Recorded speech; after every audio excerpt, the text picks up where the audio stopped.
Ils étaient plusieurs dizaines le 17 avril dernier à manifester devant la Bourse à Paris.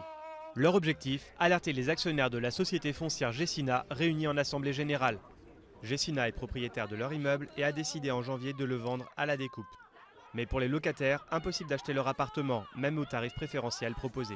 On nous demande d'acheter notre appartement dans les 6 mois à 7 000 € du mètre carré, ou alors on est foutu à la porte. Et nous, on ne peut pas accepter que le logement soit quelque chose de spéculatif. Le logement, ça sert à se loger. Depuis le début des années 2000, les loyers sur Paris ont augmenté de près de 50%. Résultat, même ces familles de classe moyenne ont du mal à se loger dans la capitale. Dans leur lutte, elles ont été rejointes par l'association d'aide aux sans-logis Droit au logement et Jeudi Noir. Il y a plusieurs bâtiments, donc là c'est dans le 19e ou sur le quai de Gemap, dans le 10e ou encore à Saint-Mandé.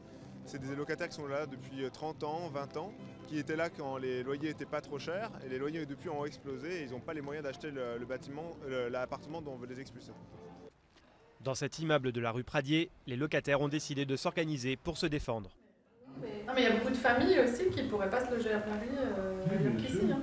Pour ces familles, partir n'est pas envisageable. On sait quel est l'état du marché dehors, j'ai envie de dire en dehors de cette résidence. Pour les gens qui ont pu changer 2 ou 3 fois d'appartement, ça va être très très dur de rester dans ce quartier, même dans Paris, même dans le 19e ou le 20e, on va être obligé de sortir de Paris.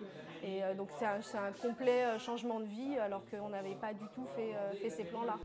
Contacté, Gecina n'a pas souhaité réagir. La société assure accompagner les locataires dans leur relogement. Si elle revend la rue Pradier, c'est pour investir notamment dans des maisons de retraite et des résidences étudiantes, des activités bien plus rentables.